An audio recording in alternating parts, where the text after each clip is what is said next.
Welcome to my channel. My name is Emmy from Emmy Evolving. If this is your first time joining me, thank you for finding me. If this is not your first time, thank you for coming back. So let me just, there we go. All right. I asked what this conversation was going to be about, and what I heard is this test from soul will determine how everything goes.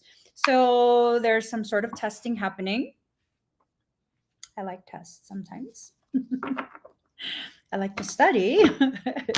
All right, let's see what this is about and what is the healthiest way to move through this. Because, just because soul is sending you a test doesn't mean soul is trying to destroy you. Oftentimes, what we get tested on is to make sure that we're ready for the next part that's about to happen. The next part. All right, here goes. Here goes. Oh, okay. That right there. I get it.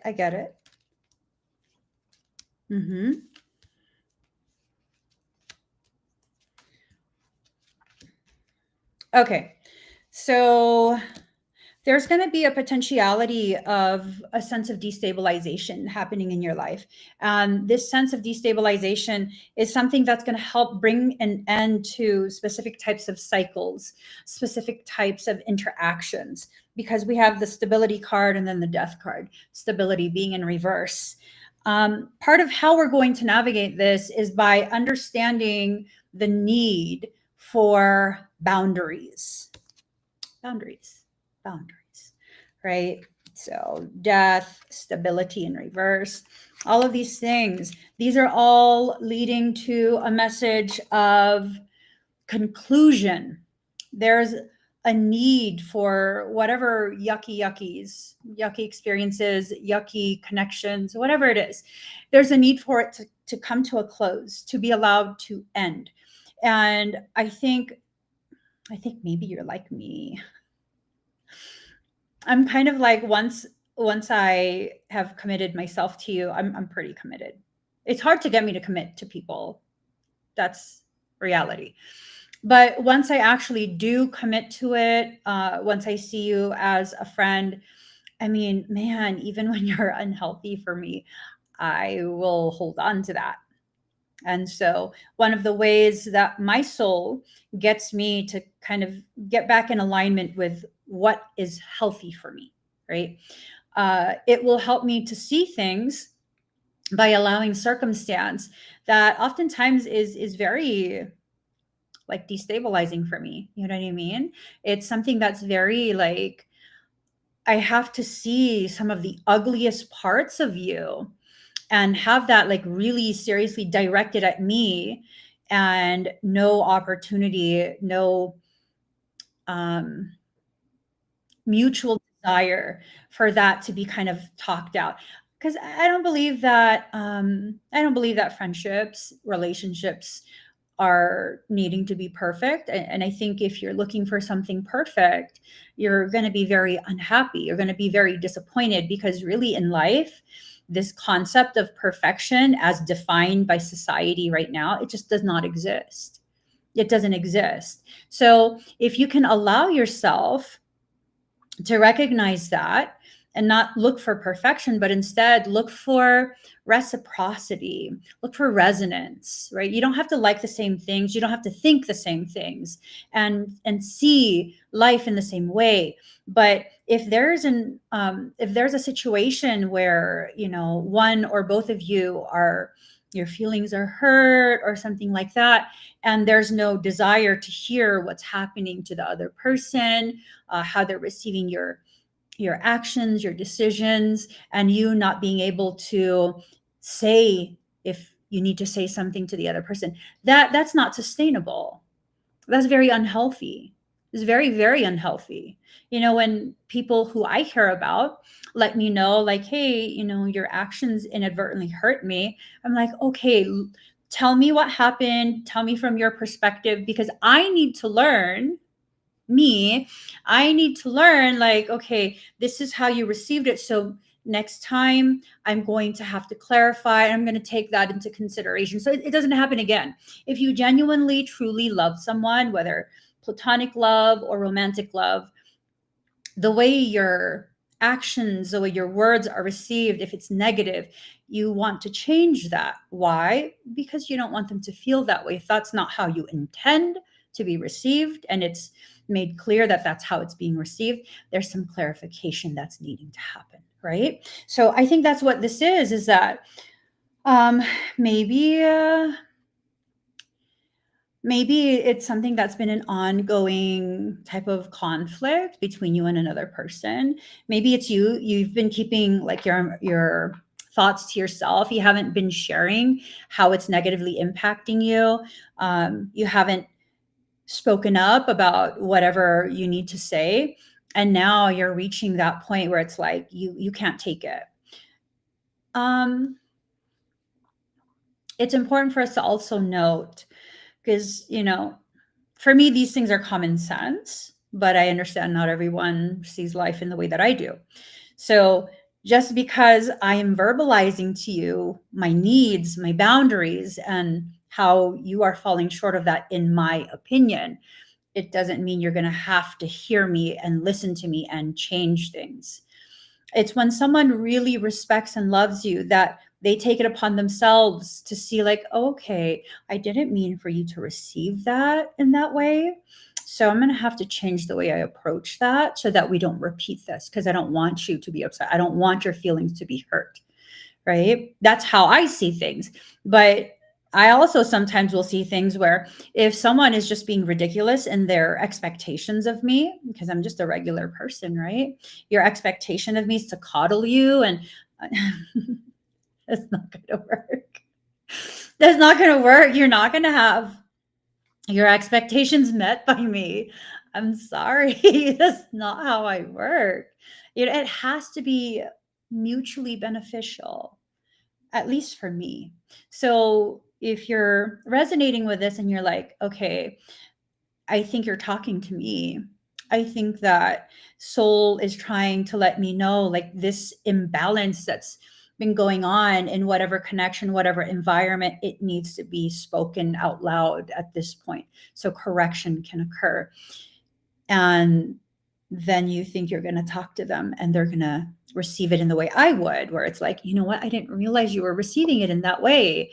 I didn't realize it was making you feel that way. Let me correct and adjust some of my behaviors. Not everyone's going to receive it in that way. Okay. Some people are going to be like, what are you talking about? You're tripping. And you have to be able to receive their communication and consider for yourself, are you tripping? Are you? And be honest with yourself. Are you really making a big deal out of nothing? Or is this a situation where the individual is so accustomed to you not speaking up, not sharing your thoughts and your feelings, and now they're offended? That's a difficult situation. That's a very difficult situation.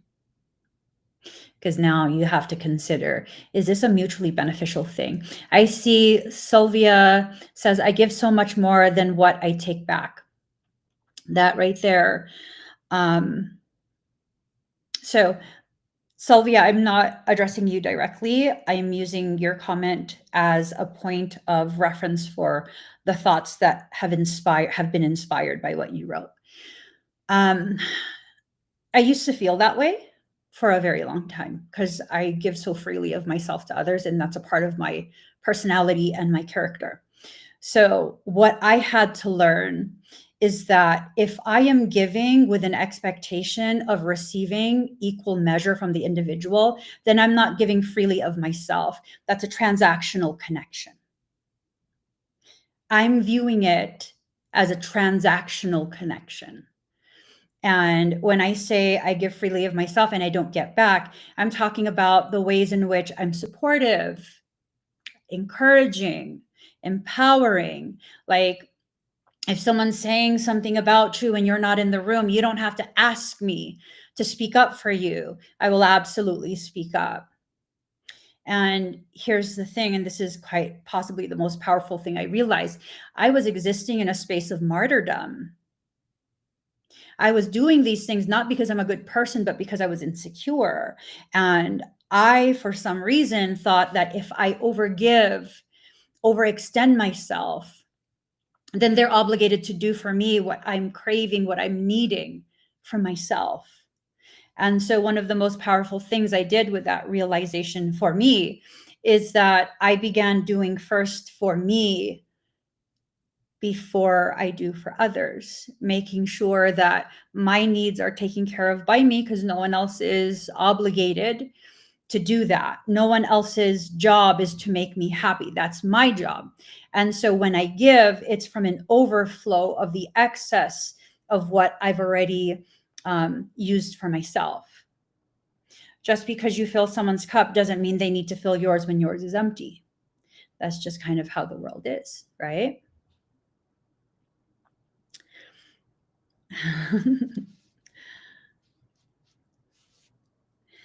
So I just want to make clear, sometimes when people comment things, and yes, they're probably commenting from their personal experiences, I'm not speaking on their personal experiences.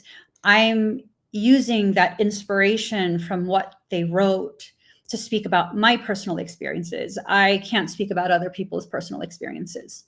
I can't. I can only share what I've experienced, how I saw it, the ways it shifted me, the ways in which I took accountability for my co-creation, my part in that co-created reality, co-created experience, and how I was able to grow and facilitate further healing for myself. Not everyone is willing to do that.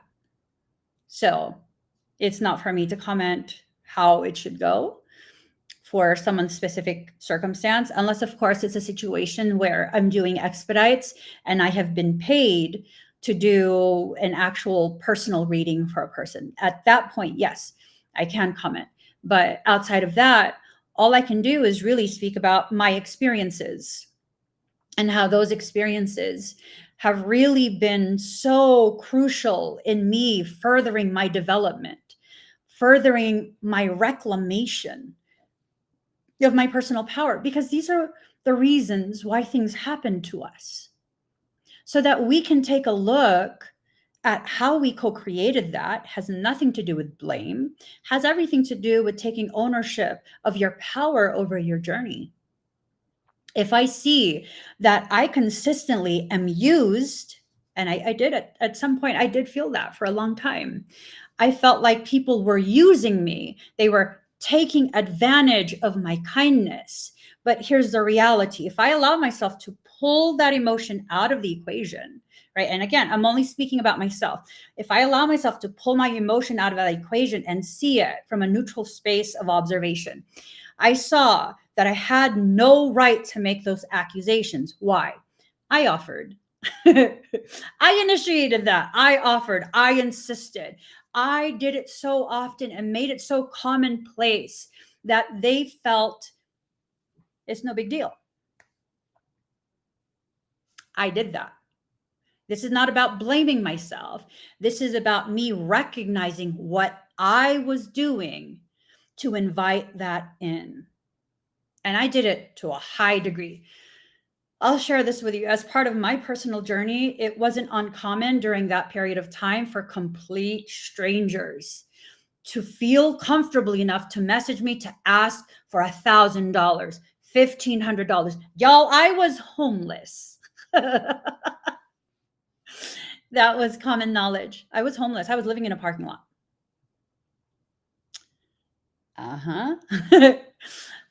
Do I have a right to blame people for doing what I say is okay to do, for what I invite them to do? I mean, if I'm not going to take accountability, then yeah, I guess you could say I have a right to blame them because they're using me and this and that. That's not the reality of what was happening. Because remember, I'm pulling my emotions out of it. And when I was able to pull my emotions out of it and see that test for what it was, a test to see how much I knew myself, my actions, and how my actions affected the environment around me, how I have a power over myself to disallow that type of behavior. These days, nobody be asking me for no $1,000, $1,500, $2,000. Why? Because that boundary now exists. Does that mean I no longer help people? Not at all. That's not what it means. It means I help when my heart tells me it's appropriate to help. I will not apologize for who I help and who I do not help. I do not feel obligated. I will not continue those same cycles. Why? Because it's unhealthy. Not just unhealthy for me, but unhealthy for the people that I was doing those cycles with. They weren't learning anything and I wasn't helping. All I was doing was enabling their sense of disempowerment. A large portion of the people that I helped back then, and it was a freaking daily thing, not even joking. It was a daily thing. A large portion of those people, when I backed away, there had been no improvement in their life. As a matter of fact, all it did was create a dependency on me. They could blow all the money that I had raised for them. I'll just raise more. It's no big deal. That's not how it works. Because, see, I began to see that I was raising this money for them. That means I'm getting it from somewhere else. That means I'm putting an unfair strain on the shoulders of my community members. Because I realized my community members were giving because they saw my heart breaking over someone else's circumstance. And they were giving to help me. And I was using that help to help someone else. That's not okay. That's not okay. There will be times where we'll need to come together as a community, and I will ask us to come together as a community because there's genuine help that's needed. And this genuine help that we are providing will give whoever it is an opportunity to get their life back on track. But you notice I don't do that very often anymore. Why? Because I learned. It has to be something that's mutually beneficial. It has to.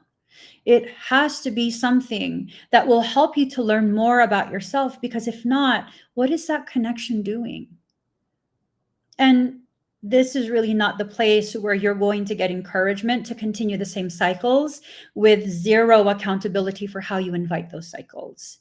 I'm the type to call you out on it. Not to put you on the spot and embarrass you publicly, but to help you to see, like, this is a thing that keeps repeating the same cycle. I don't want you to hurt anymore. So now I'm going to tell you what's hurting you. It's you. It's only ever been you. The things you allow, the things you disallow, these are the things that determine how you experience what you will experience. These are the very things. So now it's this thing of seeing that you are holding hands with something that is so frigid, so cold. It's not reciprocating your warmth.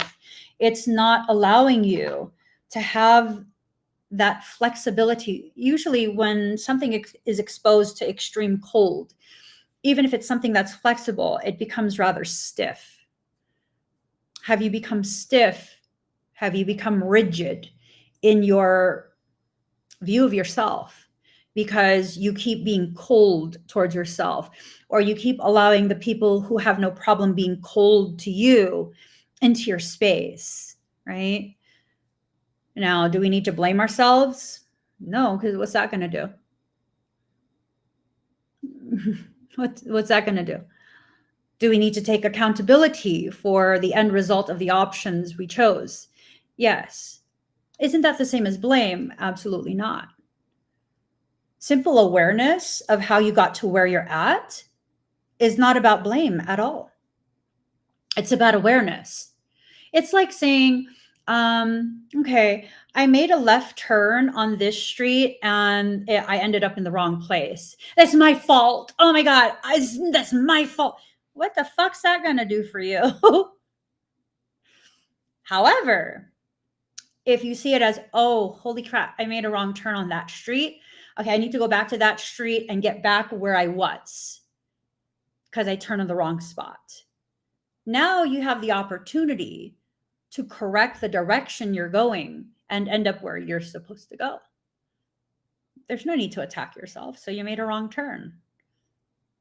It is what it is. It is what it is.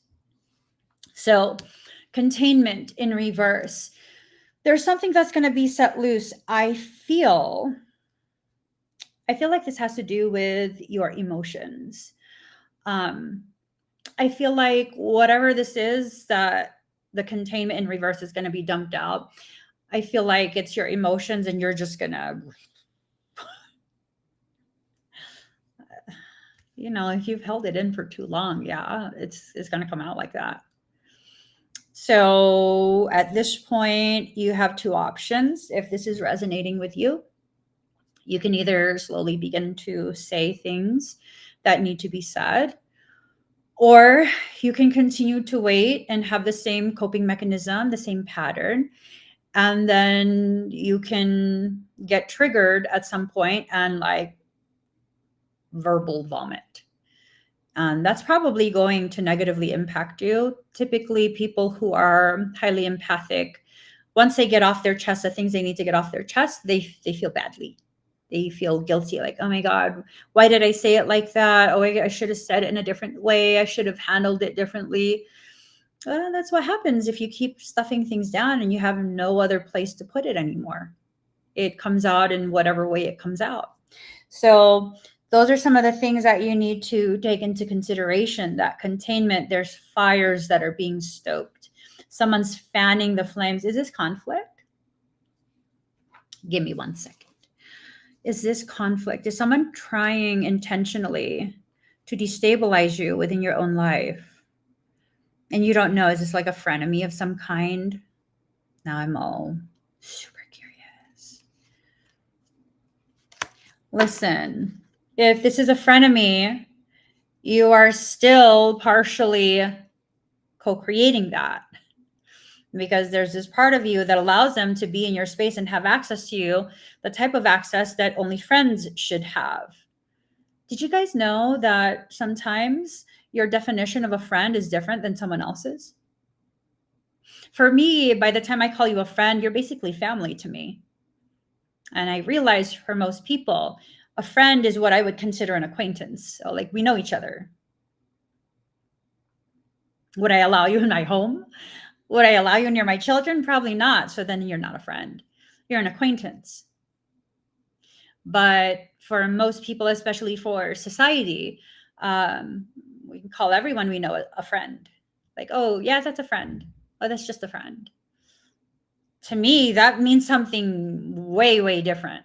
Way, way, way different. So that's something you also need to take into consideration. Whatever this test is, it's going to help you to see a lot of what needs to be seen by you. Things that maybe you haven't been able to recognize, that a lot of the uncomfortable, maybe even downright miserable circumstances you've been inserted to, somehow these are things you've chosen.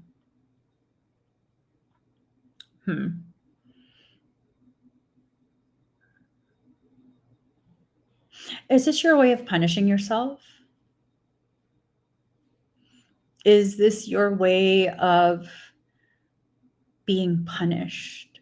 Like there's a part of you that believes you don't deserve happiness, you don't deserve to heal, and in some ways you punish yourself.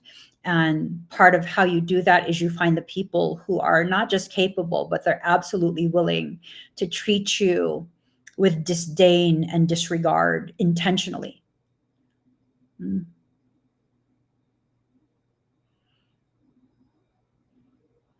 If you're allowing these people in still, it might be you trying to find a way to punish yourself. I know I'm no longer in that space because I used to do that quite a bit. I would seek out people projects. I would look for people who were the most wounded, who had the most capacity to do the most damage to me and my heart. And I would do that because Looking back now, I realize I knew they would. No matter how kind, I knew eventually they would. And I know I'm not part of that anymore, that mindset and that type of existence, because I even cut out my last relative outside of my two siblings. I cut them out of my life permanently. Why? Fuck that. I don't need you to make me feel bad about who I am, because there's nothing for me to feel bad about. And if my existence offends you, go be offended somewhere else. My life goes on, and it goes on beautifully. Because I'm favored? No, because that's what I choose. I choose the beauty of stillness and peace in my life at this point. I am done fighting a war that never had to be. I'm being gentle with myself. I'm allowing myself to rest. I'm allowing myself to have what I need. And if that's a soft space, then be it a soft space. If it's me needing to give myself some mildly tough love, then I will, right?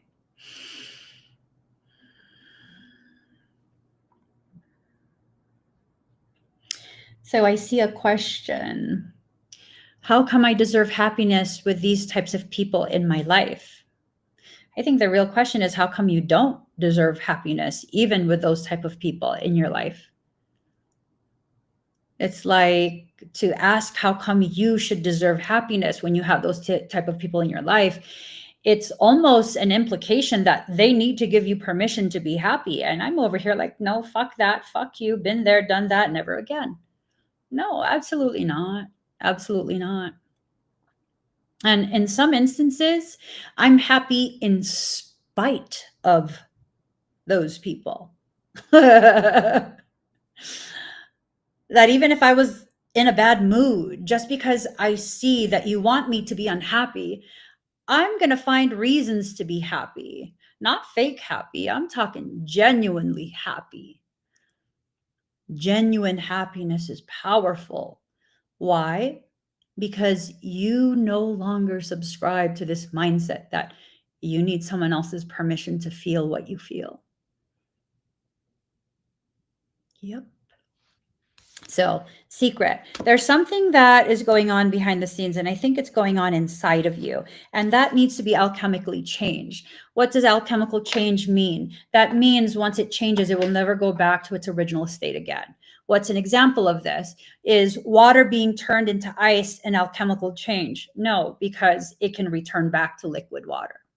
How about eggs? I'm going to go ahead and scramble some eggs, and then I'm going to cook it.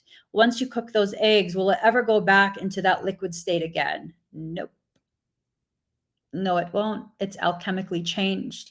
When you start to add other ingredients to those eggs, you then bake that, and that's another form of alchemical change. So it's not just changing in its form, it's changing in its existence.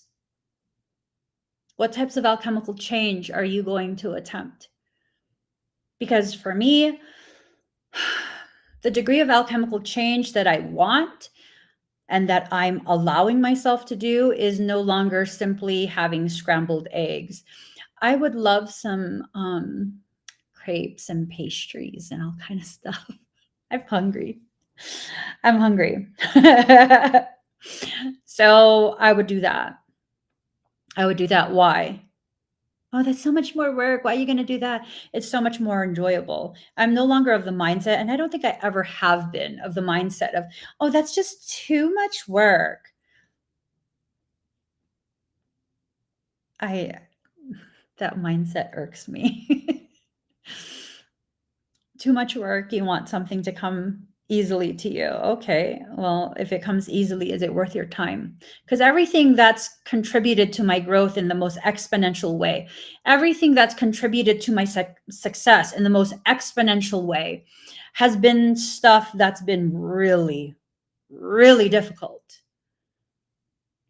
really difficult stuff that has served as a test to see my commitment to the outcome that I want, bringing that to full fruition. I'll give you an example. So my academy, once upon a time until several weeks ago, as long as you have the funds to be able to pay for my certification program, you can get into the program, because I felt like it should be open to everyone. And then some bullshit happened last year, and demon horitas were so fucking fixated on my academy. It's like I barely even advertise it. What is going on here? And then I realized this is a test from soul. It's not just what was seen publicly that was the test. It's what was happening behind the scenes that was the actual test. It's a 40-hour program because of all the stuff that was happening. Almost a year later, that's when we finally concluded that cycle. So I could see it as, you know what, I'm not cut out for this. This is bullshit. It's not fair. Like all these things that people will say, very, very common thoughts. Instead, I was like, so here's the thing. The work I do in there is profound. So something doesn't want me to continue that work. And I'm seeing evidence of this in different aspects of my professional life. What is that about? Well, first and foremost, I'm sick of the bullshit. Now I'm realizing not everyone can cut it. That's a hard thing for a lot of people to hear. Like, you don't think I'm good enough? It's not about being good enough. It's about being aligned, your integrity, your transparency, your ability to hold yourself accountable.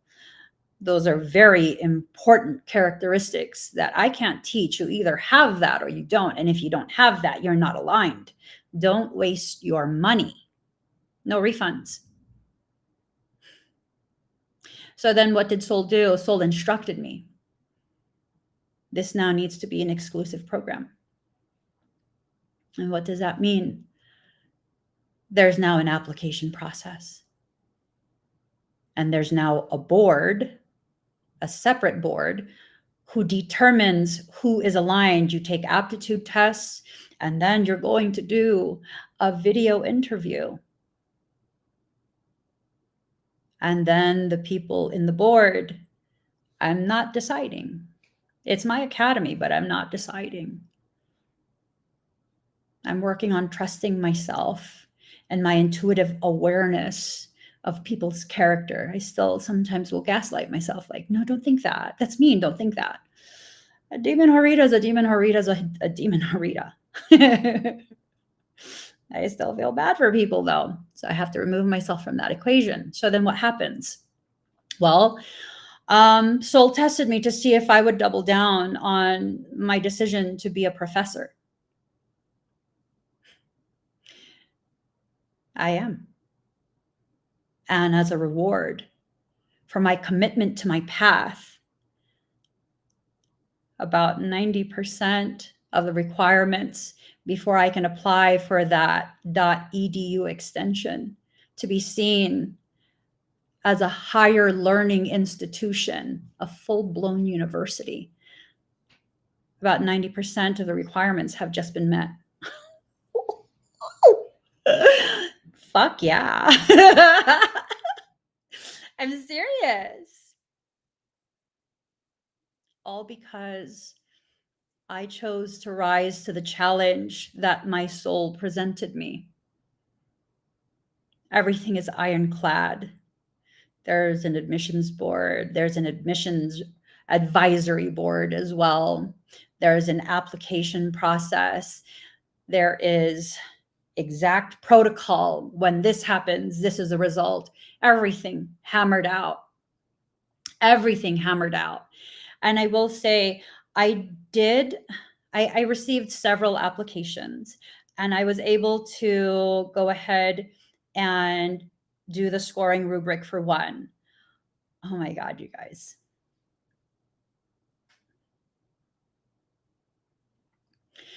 The excitement I feel. This one applicant has a 97% alignment with the program. Do you understand where this is about to go?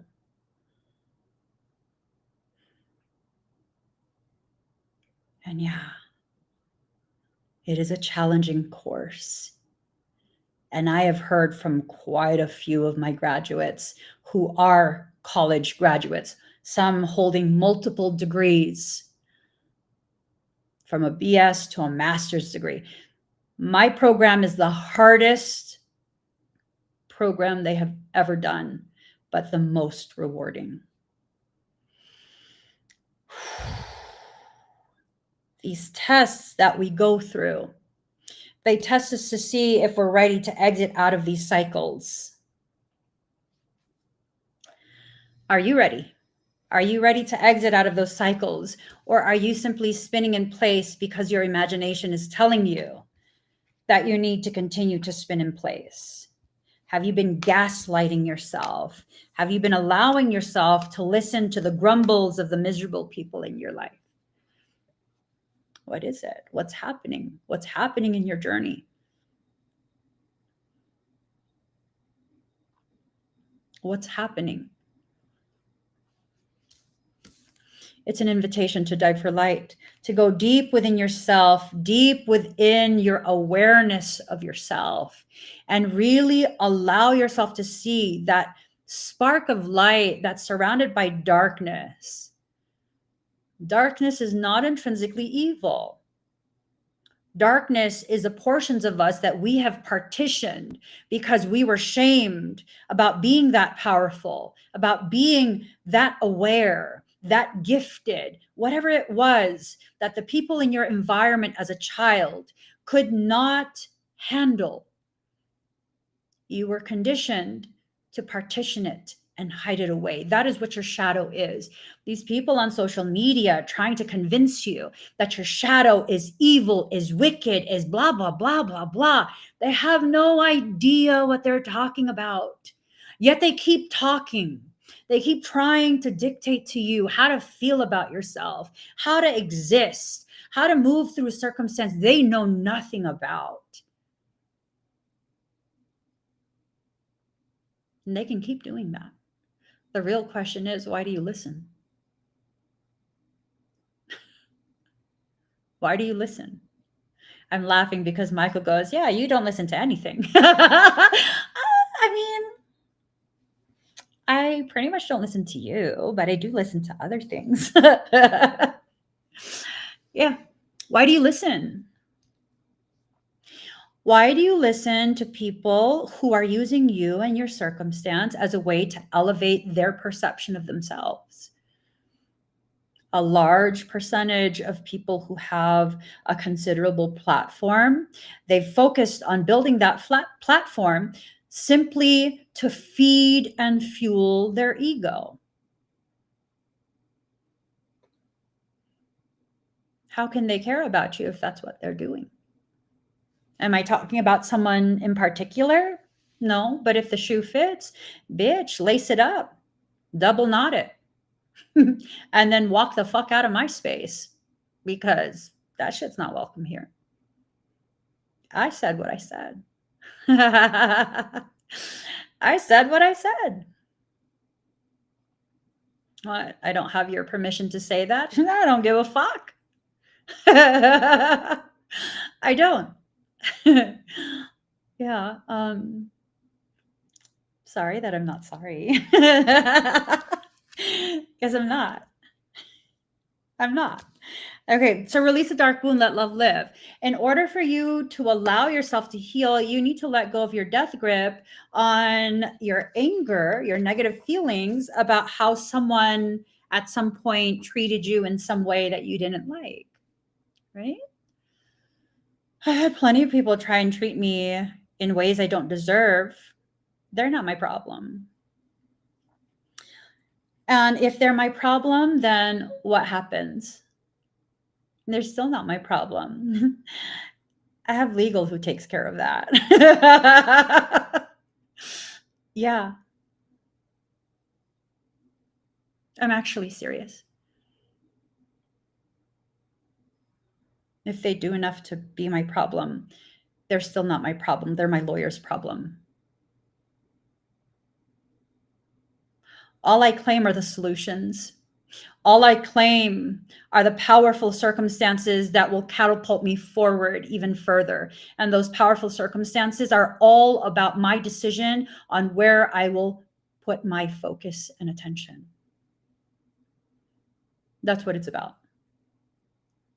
You see, sometimes the test that you get from soul when you're dealing with, nasty people, that's really a test of how you're going to use your energy, because only you can control how you use your energy. So if you're going to allow your energy to be drained by paying attention to this, paying attention to that, then it will be drained. It's not to say that I ignore things anymore. I used to ignore things and avoid. That didn't work either. It's about having an awareness of what's happening and what this circumstance is intended to do, what it's designed to do. So, honey, hold on. I'm sorry, guys. Let me text my husband real quick. Hey, the one package for the sheep, the baby sheep, lamb. You don't have that in the package? No. Okay, thank you. Because I still have to add things. Sorry. I was all trying to talk in like incognito mode. he had no idea. The baby sheep. He just looked at me like, girl. What? I was trying to talk incognito. Okay. So, be the hunter, not the hunted. This means you got to stop running away from the circumstance that's designed to make you understand how strong you are and how capable you are. I do have little lambs. I do. Mm-hmm. So be the hunter, not the hunted. This card is all about allowing yourself to receive, opening yourself to receptivity. Why would that word pop in my head? Hold on. I know what the word means. Receptivity. But there's a second layer. Okay, willingness to consider, accept new suggestions or ideas. Openness, receptiveness. Let's see.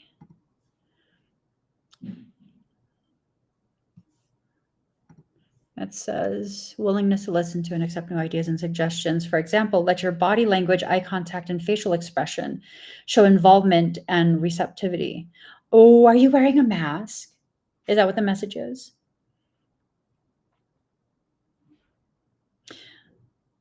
This study, and this is an example sentence, this study identified a concern about the receptivity of clients to smoking cessation intervention. Are you not receptive to your soul giving you an intervention? It's attempting to place you in a space of cessation, no more of the bullshit. Endometrial receptivity is the increased uterine blood flow. Wait, the quality of the body of a woman or female animal being ready to develop an egg into an embryo. So is that potentially a message from soul that your feminine aspects, regardless of your gender or sexual orientation, your feminine aspects, which we all have, is preparing to develop something, to bring something into full fruition, and you're fighting it? Your soul's calling you out left and right. Left and right. I think maybe that might be the message. I think that might be the message. You need to have faith in this process. Whatever this is, you need to have faith in this process. You need to allow yourself. Allow, allow, allow. Allow, allow, allow. Just allow it. I think you're creating something. Your soul is trying to use this circumstance to help encourage you, inspire you to create. This says, dream a beautiful dream. You're at the epicenter. Your dream is nothing more than the coming to fruition of layer after layer after layer of what it is that you want. No longer compromising yourself, no longer allowing your needs and your preferences to be disregarded by you. Do y'all need me to reset your third eye? Do y'all need that? Let me know. Let the mama bear know. I will reset the absolute caca out of your third eye. Ooh, I don't trust. What don't you trust? Adam. That's your screen name. Adam. Damn, Daniel. Sorry. Back at it again with a fresh fans on. Okay, stop. Focus, girl. Focus. If you guys don't trust, you need to determine what it is you don't trust. Do you not trust self? Do you not trust soul? Those are two separate things that come together at a point of convergence. Oh, you don't trust me, nothing? Well, fuck you then. I'm not here for you to trust me. Fuck out of here. Hold on. Actually, before I ban you, it's actually good that you don't just trust. That's actually really, really good. But I don't think that your statement of you don't trust is anything beyond being a troll. So fuck out of here. You're bad. Troll, recognize troll. I don't trust you for nothing. Okay, what the fuck do I care? Why are you here? But this is actually a good speaking point. Seriousness now. This is a really good speaking point. If that person wasn't actually a troll, which I believe they're a troll, if they weren't actually a troll, like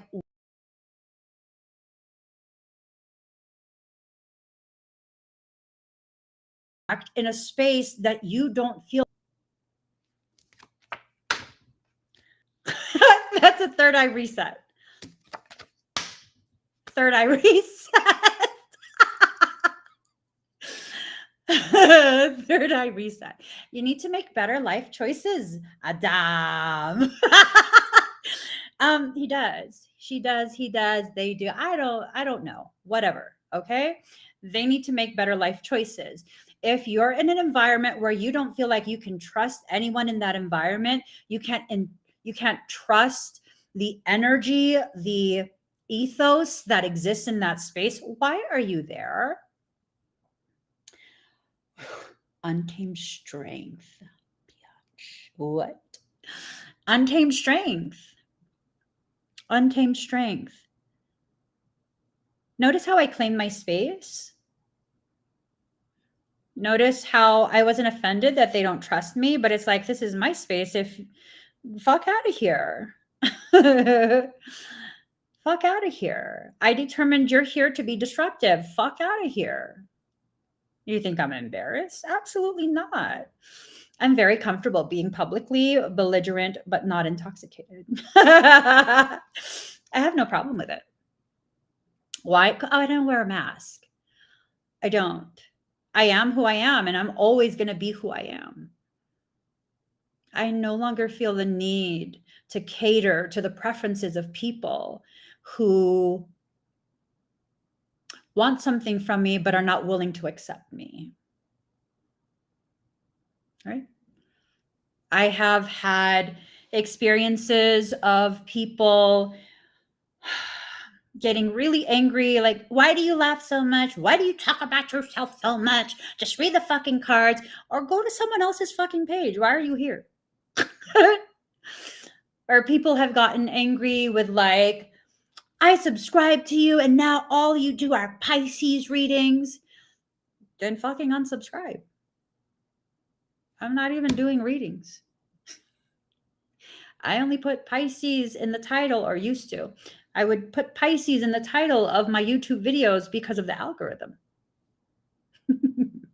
Shadow banned. Pisceans have a higher likelihood of clicking on Piscean videos. Yeah, algorithm. So then what happens? What happens? What happens when someone tries to say that I need to stay focused and I need to give them the information that they need? You know what happens? I tell them buy a session and then I'll decide if you're going to get that session or not. Why? Because I'm not going to allow you to be abusive to me just because you think you have a right to. If you already feel entitled, I mean, common sense would tell you, don't buy a fucking session from me. This is my personality. This is me. Mm-hmm. I know. Right? It's the people who want something from me, but are demanding to receive it in the way they dictate. Yeah, no.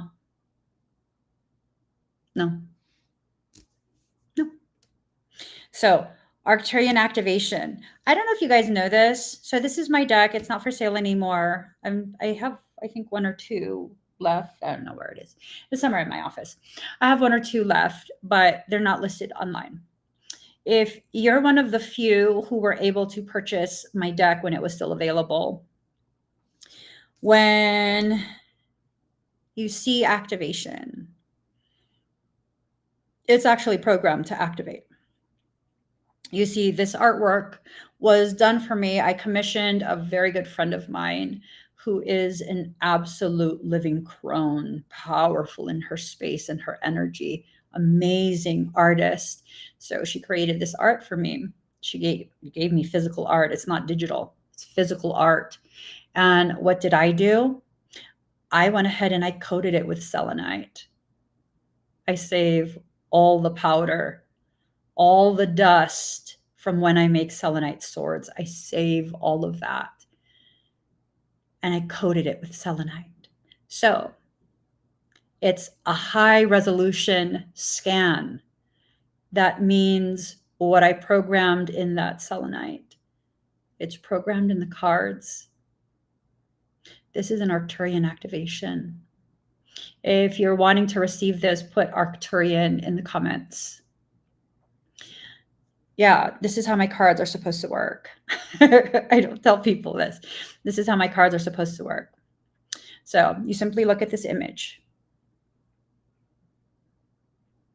Allow yourself to look at it with all three of your eyes, including this one. Some of you who are very sensitive to energy, you'll begin to feel a throbbing right up in here. Go ahead and look, and now close your eyes. See the image in your head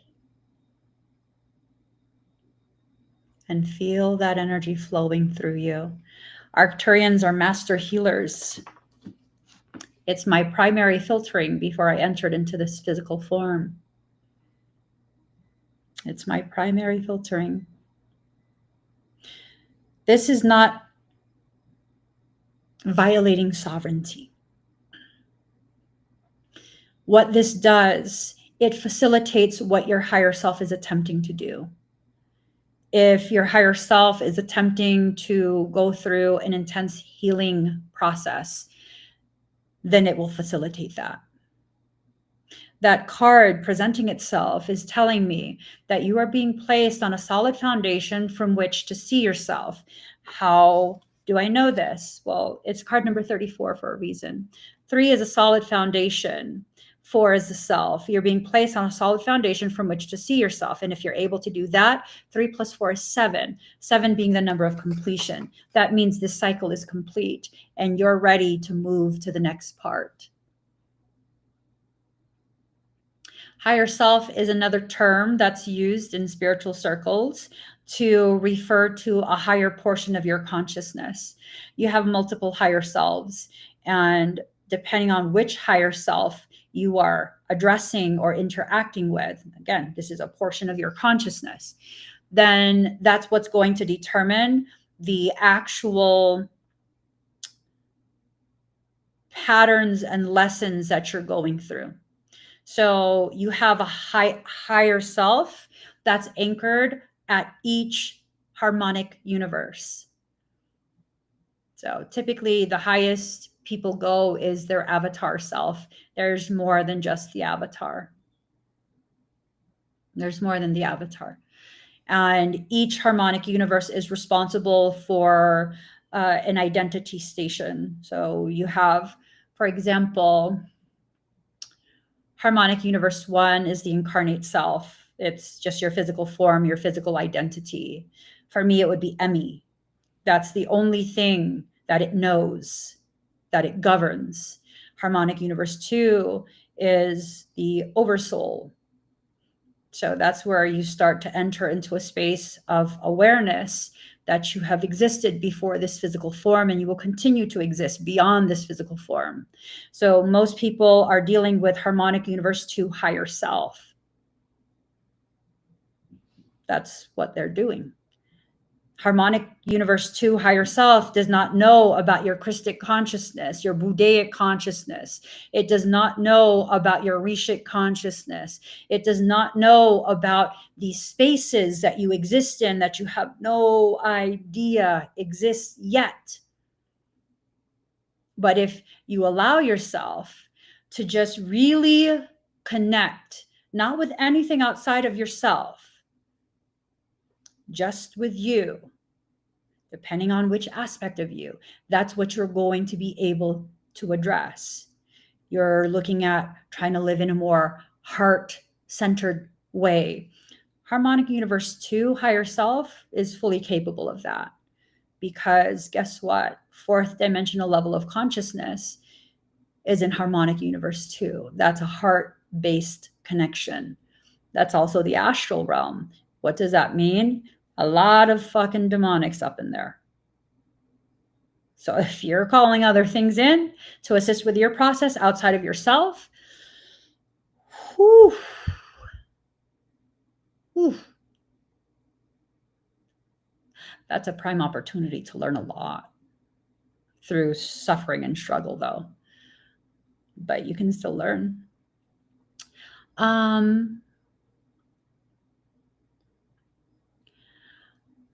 How do you deal with people who are arrogant? I don't.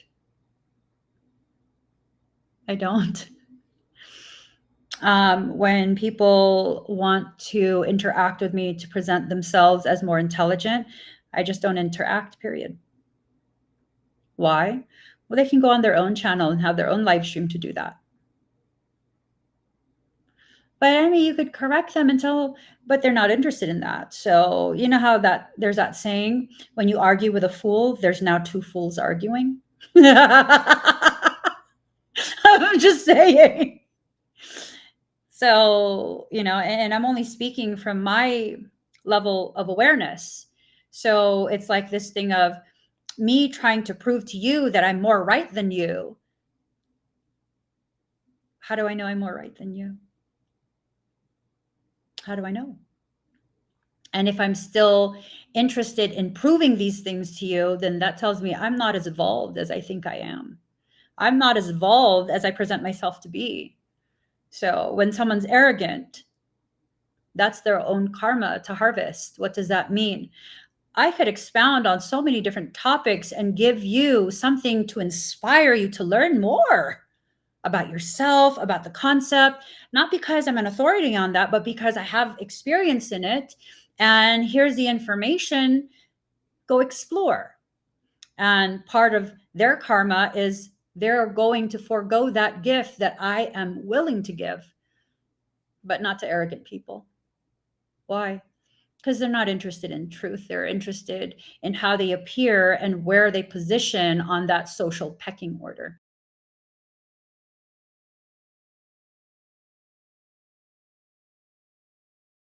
I'm not. So for the people who want to be like, oh, I'm right, I know more. Okay. No, well, no, I know more than you. Yes. You're saying I know more than you. I'm agreeing that you believe that. I would agree that you believe that. And then I would leave it at that. Because why?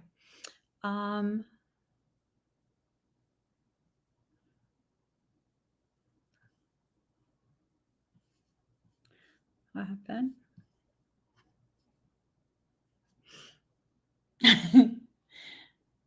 Okay.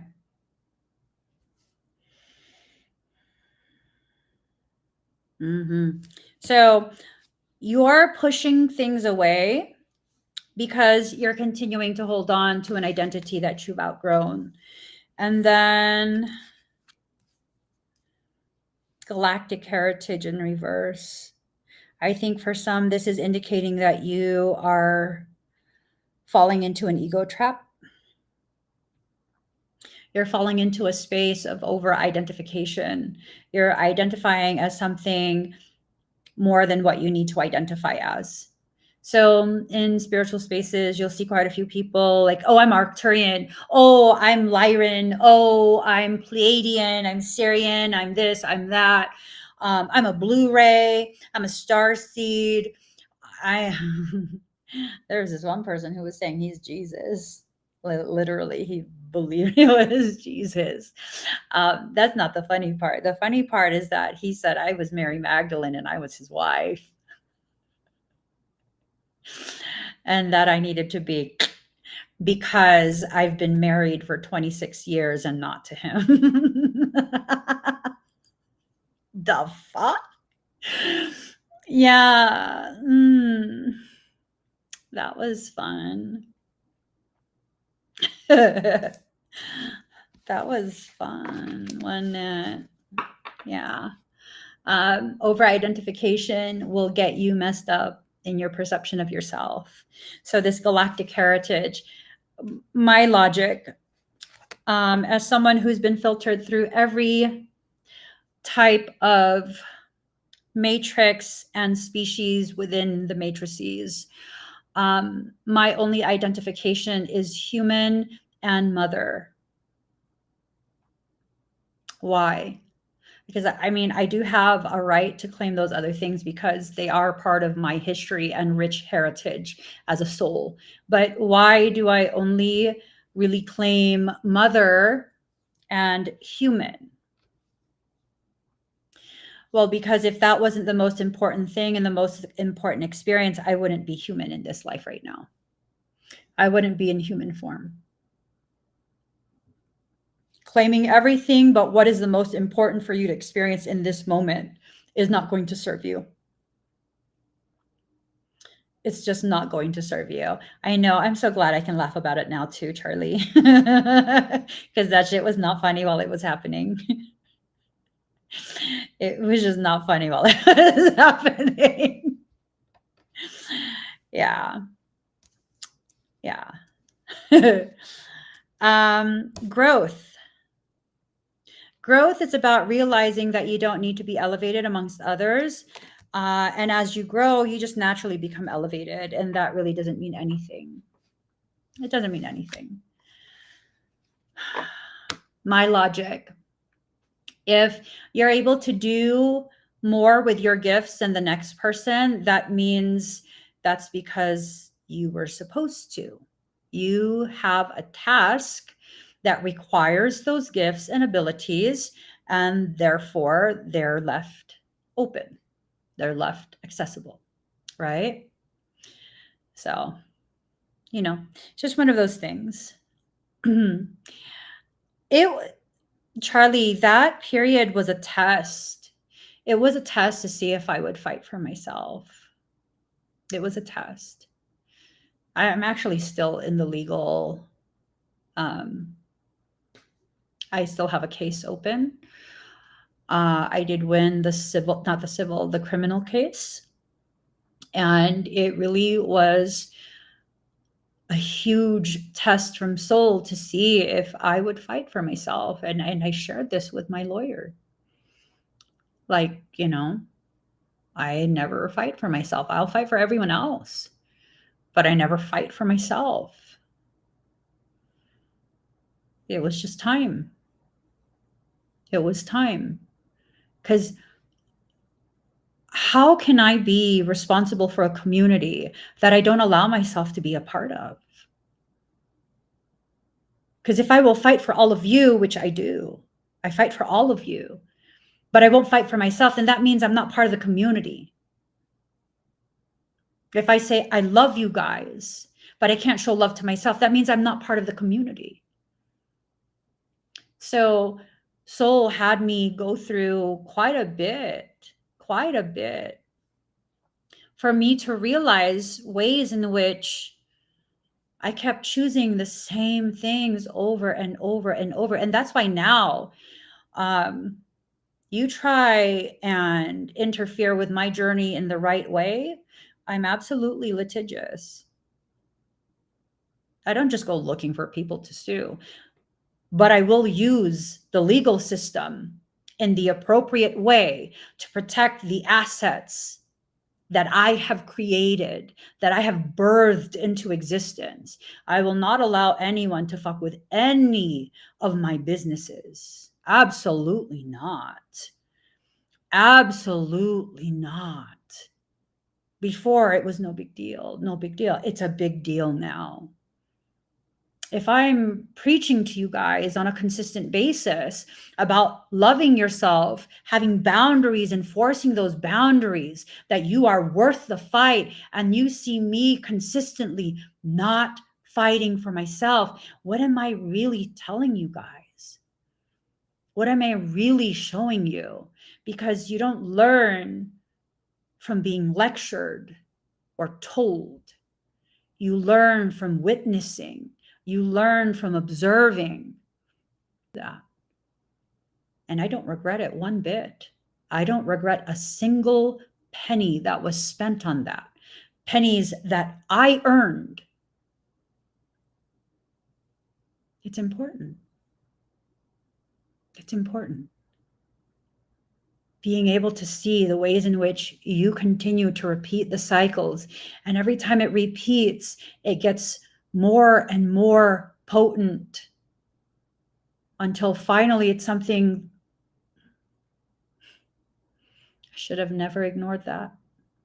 I should have addressed it right from the start. But I don't know that I would have been successful in winning, at the very least, the criminal case. Civil case is still pending.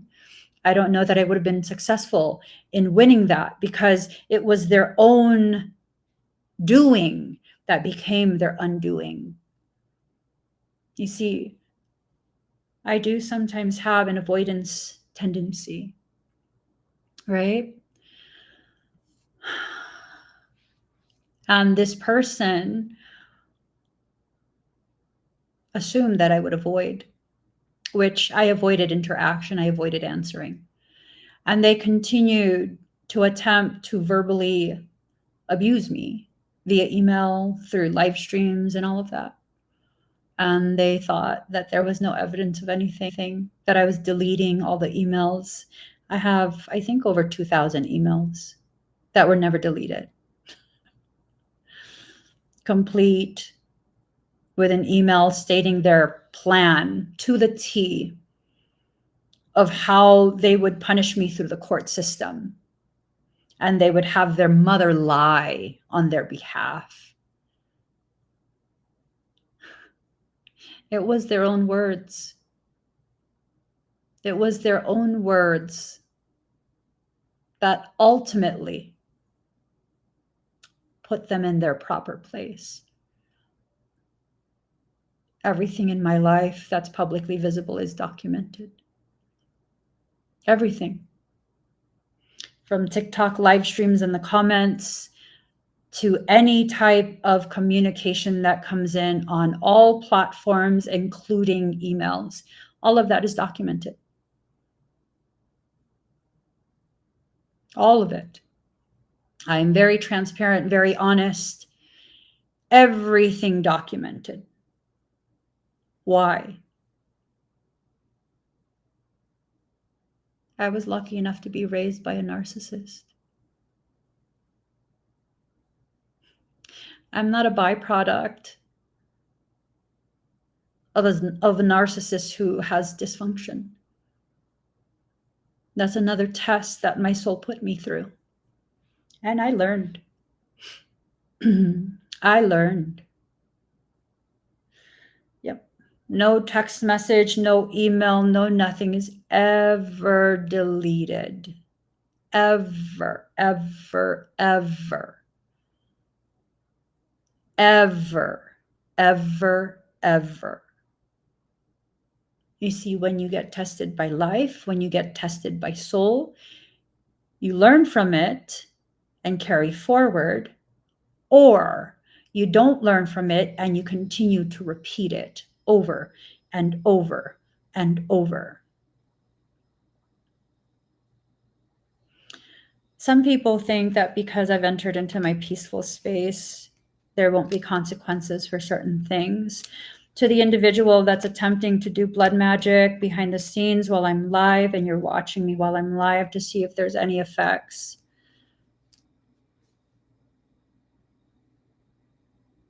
they're not affecting me, but I'm about to affect you.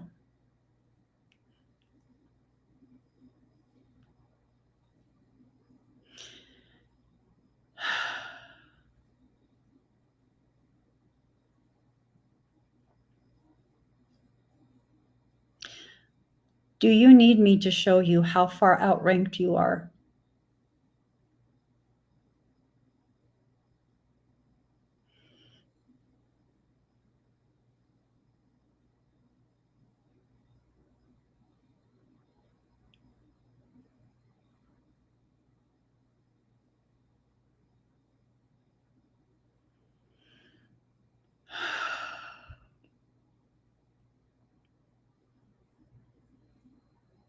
How does it feel to not be able to open your right hand?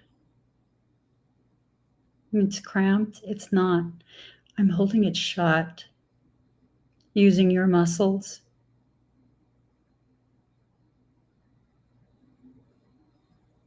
Do you need further proof? I know you're scared already.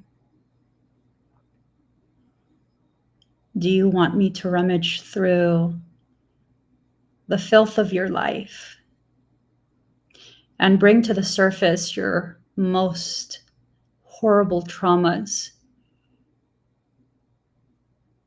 I won't share it publicly.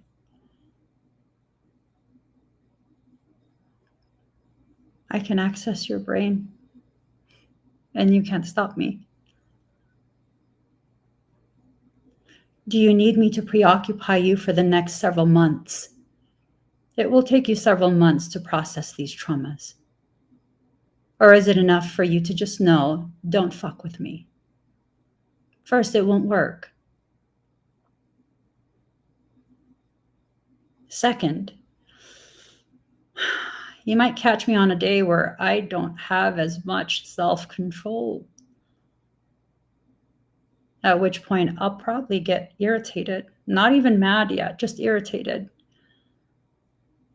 You don't want to experience me while I'm irritated. That's the thing.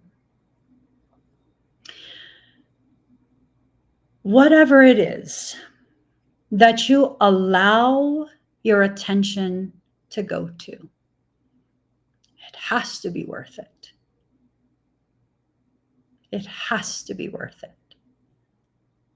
So why would I allow my attention to go to this? Why would I go ahead and address them?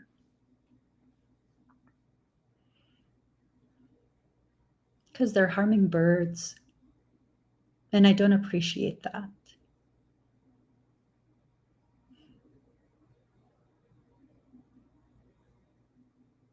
They've purchased what appears to be a pigeon, and they're using it for malignant practice. Normally, I would have ignored it, but you harmed the pigeon. I'm going to let this go, but I'm also going to make you pee your pants first. Why? Because I find that shit funny. If you want, I'll make you poop your pants too. It's very easy. You access the vagus nerve. And then you hyperstimulate it in a specific type of way. It initiates peristalsis. You'll shit your pants. It's very, very easy. These people think I'm an energy worker, and I'm not.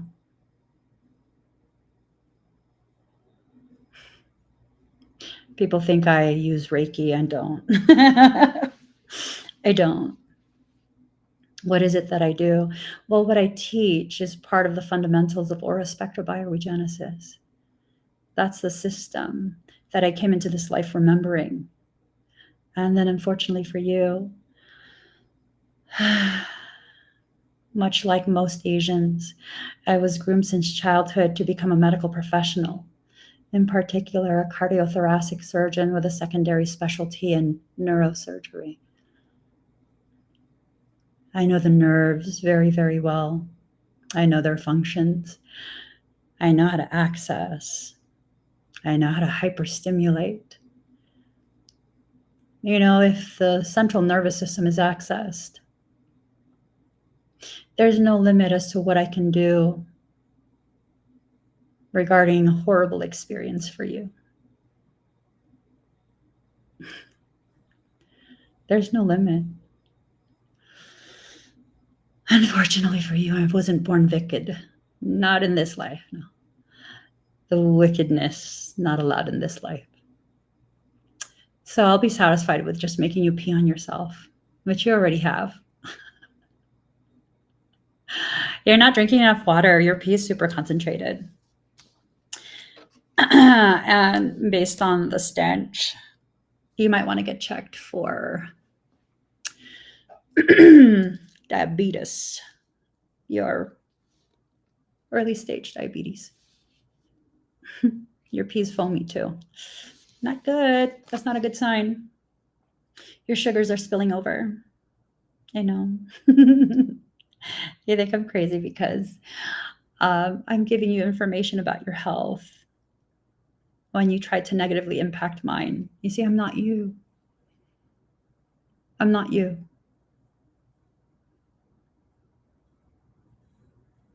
I don't do that to people. And that statement of I'm not you, you should also receive it as I'm not weak. I'm not. Only strong people are not bothered by the type of shit you're trying. Notice how I'm not bothered. Michael says to tell you guys what he tried. The pigeon, in order to sever my vocal cords. Did that work? This little light of mine, I'm gonna let it shine. This little light of mine, I'm gonna let it shine. This little light of mine, I'm gonna let it shine. Let it shine, let it shine, let it shine. Vocal cords are working. Weak. Anyways, awaken gnosis. You know what needs to happen in your journey, on your path. You know what needs to happen. And when you allow that to happen, you enter into a space of limitlessness. If you allow yourself to go ahead and experience all that needs to be experienced, right? Then what happens? You let go of this thought that this chapter that you're in is not enough, is horrible, and whatever other negative things you're thinking. And you begin to understand your self-worth. Are you guys like picking up on Michael or something? Alexa says, Michael is here, you're in trouble. And then Kendra says, Sir Mikey. Michael's not going to stuff in. Why? Because I'm a big girl. I'm a big girl. Okay. Part of what's blocking you is your unwillingness to let go, and it has to do with your fear about your human existence. Are you existing within like a lacking mindset, scarcity mindset, that type of thing, where you're afraid that you won't have? If you don't hold on to this, you won't have this again. It's like holding on to a bag of chips that have gone stale, not realizing that the chips are being taken away because a new bag of chips is about to be given to you. Fresh, a fresh bag. Or maybe it's this thing of you think you're out of time. You think that, oh, I should be somewhere else at this point. I should have accomplished XYZ, but I've only accomplished ABC. Stop. You're exactly where you need to be. You can't be placed in a situation, environment, circumstance that you're not at the level of maturity to be able to handle. That's not how it works. You have to do what needs to be done to develop the maturity that will make it possible for you to exist in that space. So, for example, I've been live streaming for quite a few years. When I first started live streaming, I was like a deer caught in headlights and it was so uncomfortable. I still don't want to live stream, but to me, it's no big deal at this point because I've been doing it for so long. I'm serious. It's just like, so some people might see me and my live streams as like, oh, I've reached my pinnacle. Like, this is, I think I'm hot shit. And it's like, this is the training grounds. I'm not, it's not in my destined path to live stream for my entire life. This is the segue. Segue into what? My actual purpose. I have social anxiety that's starting to resolve, and my actual purpose requires me to be comfortable speaking in front of any type of people, any group of people. What's the best way to prepare me for my actual purpose? Forcing me to be online, especially on TikTok, because TikTok is just a clusterfuck. Yeah, the person I was addressing earlier, that like the pigeon, they're on TikTok. They're watching from the FYP. They're still watching. That's okay. You're behaving now. It's unfortunate you had to pee yourself. It's unfortunate, but you're behaving now. Maybe you can learn something by continuing to view.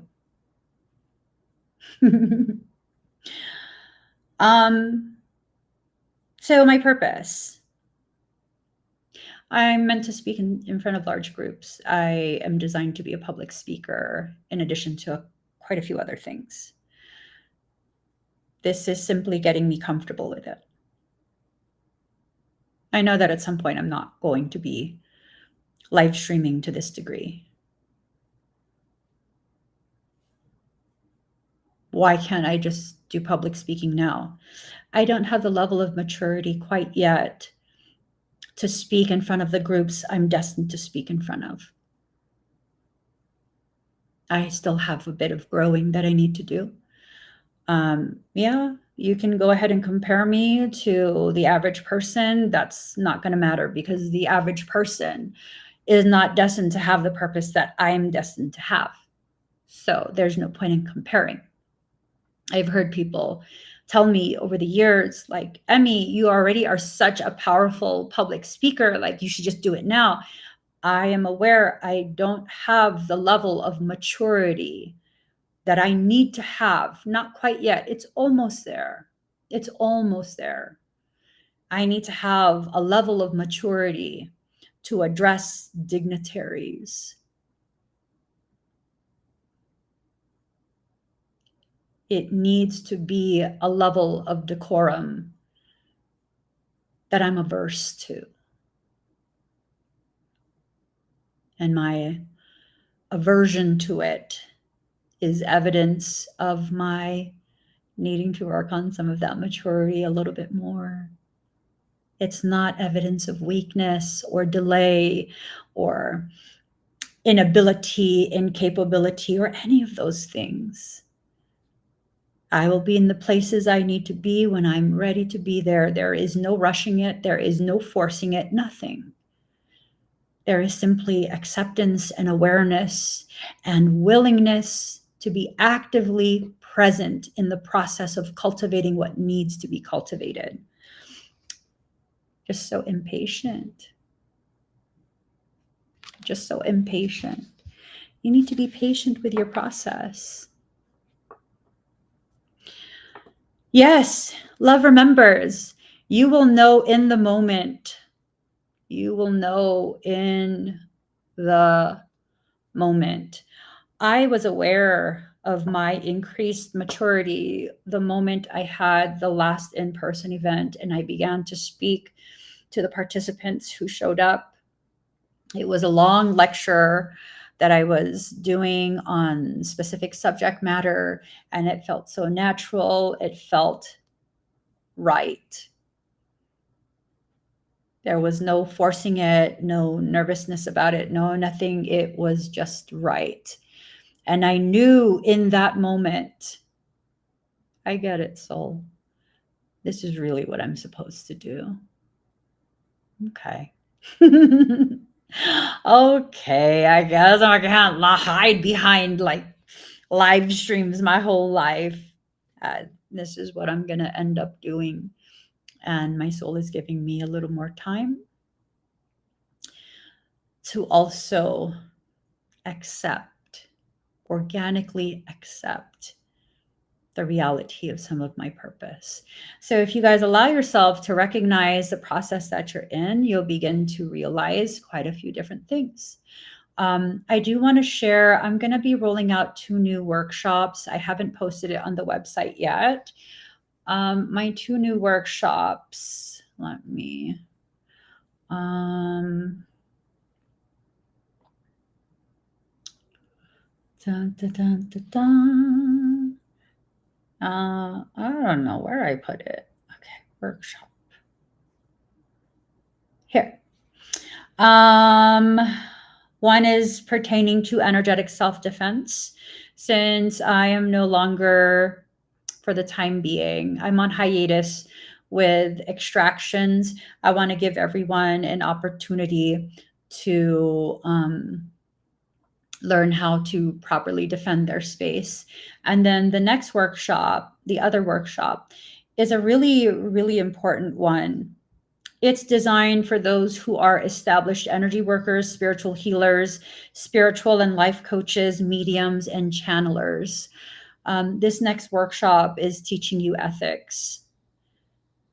If I want the realm of spirituality to shift into a space of transparency, honesty, and integrity, I need to begin offering that for those who have already established themselves within that industry.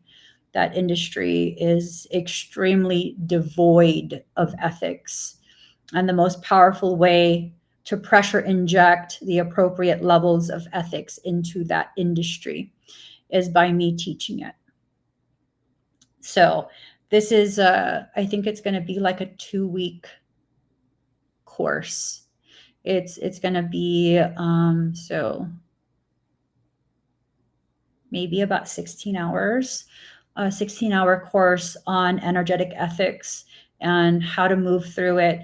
Once people learn about spiritual and energetic ethics, it really causes their businesses to explode in clients, revenue, everything. Why? Because when you begin to move in that way, your clients realize you actually are trustworthy and they begin coming back for sessions.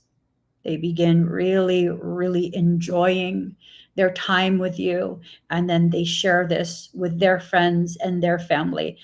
I've managed to launch multiple businesses that are still running and successfully running viable businesses strictly by word of mouth because of my degree of ethics. No ads run whatsoever on any profile, any platform, all strictly because of my level of ethics. This is not something that can be faked. It's just not. It's not something that can be faked. It's something that if you are not taught by the teacher this depth of ethics, you will flounder. There's nothing that sets you apart from all the others. People are becoming so much more sensitive. What does that mean? They can tell when you're a liar and a fake. They can tell. So, let's see. Is you have been setting your intention? What? What? Love remembers. Let's see. Yeah, I do have to get going. I remember those days a certain archangel used to harass you to go online. I know, Kendra. Oh my gosh, the way he used to scold me. And then the days where he would scold me to go online and be present, those were the days where the conversation was just so profound and life altering for everyone that witnessed it, including myself. It was a life altering conversation. So, sometimes your soul will push you, it will push and push and push. And it's usually for your best interest. I don't know any circumstance where your soul pushes you and it's not for your best interest.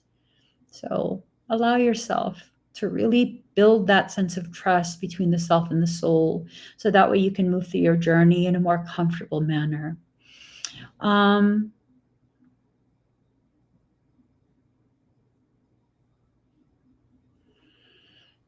Wow. Hack, gang stalked. Would you get my, there, or both energy? Why would I get any of that energy? Do you mean, will I attack someone? I don't attack people. I don't attack people. I don't know what kind of service you're looking for. I've worked with quite a few people who have been gang stalked in the actual definition of gang stalking. And no, I've worked with them successfully, but no, I don't offer a service where I go and attack others on your behalf. That's not how I work at all. But I have been able to successfully assist people when receiving a reading. Oh, you mean what I'm sensing, what I'm picking up on? I can pick up on anything. It depends on who I'm focused on. If who I'm focused on is focused on that, then yeah, I'll pick up on their energy too. So I don't think you need a reading. I think you need actual help securing your field. A lot of people don't realize with the gang stalking, there is actually technology that exists that can read your biofield. They're probably going to announce it in 20 years, if they're going to announce it at all. There's a lot of technology, directed energy weaponry, DEW, that they have been developing since early 1900s. Most people don't realize billions upon trillions of dollars have been invested in specific fields of research that they don't talk about. Stranger Things, that was based on specific events, a specific project. So, yeah. They want the information. Michael says this is a topic I shouldn't talk about. They're looking for specific frequency calibration, and that frequency calibration is something they're doing nefarious things with. Now, for people who are being gang stalked, you need to be able to correct those fields and channels of access. You need to be able to have someone who is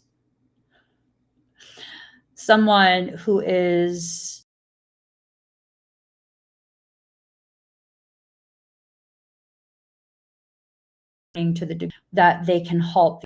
auric field by way of membrane recalibration. So it's a lot. It's a lot. It's something that I do have experience with, but I'm not allowed to talk about a lot of the depth of work that I actually do. People don't know the work I do. You can ask anyone. Why don't you guys do me a favor real quick before I go? What is the work that I do? It's not energy work. It involves energy, a type of energy, but I don't do energy work. What do I do? People don't know. People don't know. That's for a reason. I'm not actually a quantum healer. I'm not a quantum healer because quantum healing is a modality, is it not?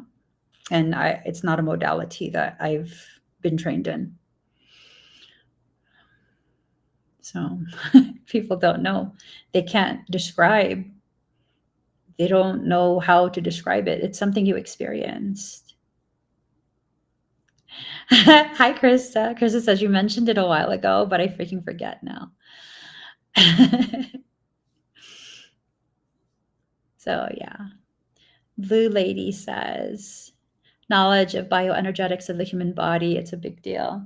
I do work in bioenergetics, yes. I do calibrations of the bioenergetic field, modifications, recalibrations, all of that. Charlie! Charlie! No, Charlie says, creating a new matrix pillar by pillar. That's part of it. In the creation of the pillars, there needs to be specific types of recalibrations that occur, and they have to be done in a way where the sovereignty is respected of all beings within that matrix. So it can't be forced. And this is quite a large part of the reason why I'm publicly visible to the degree that I am. It has to be their own choice. So if I show you that I'm able to exist in a way that's different than what is socially acceptable, and I can have peace in that existence, that then gives you other options from which to choose from.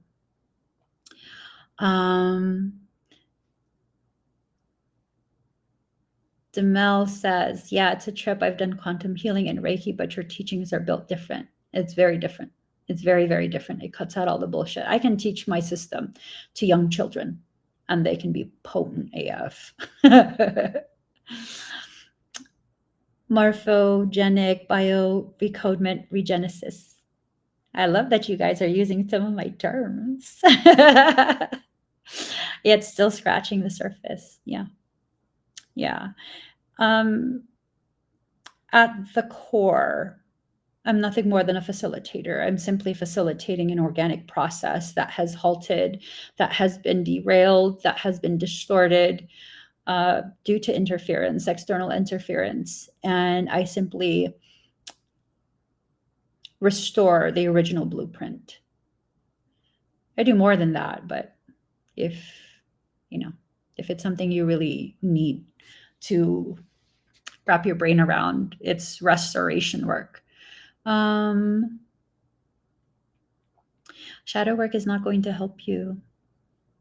When shadow work is performed without the actuality of what shadow work is, what shadow itself is, as part of your defined understanding of the actions you're taking, when that's how it's approached, all it does is create voids for actual demonic things to enter.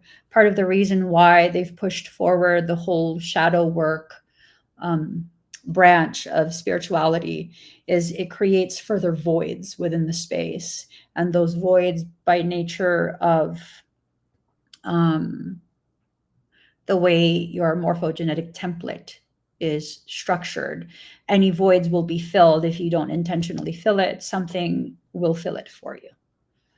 So, and then if you're going to go into spaces of astral travel, astral topics that includes Akashic records, because people believe it's stored on the astral. That's where all the lower grade grunt demonics, that's where they are. Why? Because that's where their bioresonance is set to, fourth dimensional frequency. So as we've traveled from third dimensional awareness to an awareness that exceeds fourth dimensional, we traverse through the fourth dimension. And what happened? More people became aware and became much more susceptible to parasitic infestation. Yeah. So pretty much all of my work contradicts all the things that you found online. There's one person who is a very rare exception, and me and this, it's a female, and she's not on social media. I don't know her personally, and I doubt she even knows I exist. But her and I, we receive messages in tandem. Either I will discuss it on a live stream, and then a few days later, she posts something on her platform, or I'll have a conversation, or I'll say something in a live stream, and someone very, very close to me will say like, hey, have you looked at so-and-so's page, because they just posted something a couple of days ago, a week ago, whatever it is. And I only ever really go look on her page when I'm told by this specific person. It's one specific person. It's one of my besties. When I'm told by her specifically that there's something I need to see. Anything outside of that, I don't go on her page. And again, I don't think she knows I even exist. So she's the only one that, for the most part, I know she receives intact information. It's not distorted, convoluted, or anything like that. She does not do the work that I do. What she does can help to explain some of the concepts of the work that I actually do. So we're not associated in any way, but I've seen some of her work. I have tremendous respect for her. And some of her work can, in fact, explain. It can help someone who does not know anything about auraspectra bioregenesis. That's a branch of the work that I do. I do actually multiple types of work. Auraspectra bioregenesis is simply the energetic portion, energetic branch of the tree that's Kokoro 33. And then I also do etheric quantum medicine, which is the medical application of advanced biospiritual theories. And I'm able to apply it in such a way that can create beneficial results that oftentimes can be tracked by medical diagnostics, MRIs, CAT scans, X-rays, things like that. It can track it. So, and the way I teach it is another system that, again, I created. All these things I created myself. The third branch is quantum divergent learning. It's a learning system. The quantum divergent is a learning system. All of this is umbrellaed underneath the Kokoro 33 tree. Kokoro 33 is where all three of these things meld together. Because what is Kokoro 33? What does Kokoro mean? It's an ancient Japanese word that talks about that center point where the mind, the heart, and the spirit come together in unification, and you enter into a space of totality. So the 33, my life purpose is a 33. My life path is a 33. I'm here to teach. So yeah, teaching from that point of center where you can have clarity. You're not afraid of your light. You're not afraid of your dark. You can access all aspects of you with confidence, with an awareness of how to harness those gifts that you naturally have with accuracy and intention. People can't teach this type of stuff. I can. Why? Because that's what I was made to do. This information that once belonged to all of us. And some might say, well, if it once belonged to all of us, then how come you're gatekeeping? Fight me for it.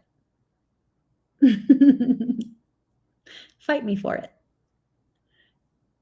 That's like me saying, well, if it once belonged to all of us, how come you don't remember? How come you don't remember? Right? What I was entrusted with by soul, I will protect with every every aspect of my being. And that includes gatekeeping information so that it doesn't get bastardized by those who would simply take it in order to gain clout. I'm not interested in clout. I am interested in living my purpose to the deepest depths and the highest heights. Time for me to go because I need to eat. Okay, guys. So these workshops will be made available very soon. I just need to kind of look at the logistics of when I can teach them. The ethics one, that one is super crucial. If you already have your practice, you're already doing services for your clients, this will really help keep you on the right track, making sure you don't violate sovereignty in any way, making sure you're not inadvertently accruing karmic load. A lot of the people who are offering these services are accruing karmic load. They are commingling their energies and they are allowing for cross-contamination, cross-infection between themselves and other clients. This is why in spiritual communities, parasitic caca has spread like wildfire. They are serving as super spreaders rather than the helpers that they were intending to be. They're not doing it intentionally, so let's not vilify anyone. But if this is something you're already offering as a service, learning about ethics in the way that I teach, and I don't believe anyone else teaches ethics regarding energy work. I should tell you something. They teach ethics for every other industry. You even have biomedical ethics. That's a whole course in colleges. Why is there no course on energetic ethics? Energy work ethics. No course, no books, no nothing. For the very same reason spirituality was allowed to proliferate, become super mainstream, super popular. We'll talk about it in another live stream. I gotta go. I hope you guys have an amazing rest of your day. If you're interested in any of the courses that I teach, any of the events that I'm going to have, simply go to my Hubi link. Let me see if I have a QR code for that. Oh, I do have a workshop coming up, Morphogenetic Fundamentals. If you're interested in learning from me, you go there. That's a prerequisite for my certification program. And my certification program, I'm doing a little bit of pivot. Level 1 is not just teaching you how to be a facilitator by way of aura spectrobiogenesis. I'm also going to be including a module for being a spiritual and life coach. So, okay, here is the link. Click on the QR code or the link in the comments if you are on all platforms except for TikTok. On TikTok, simply go to the link in my bio, click on that, the Hubi link, and it'll take you and show you where everything is. It's all my platforms, all my events, updates, service stuff, and everything. So I'll see you guys again very soon. Bye, everyone.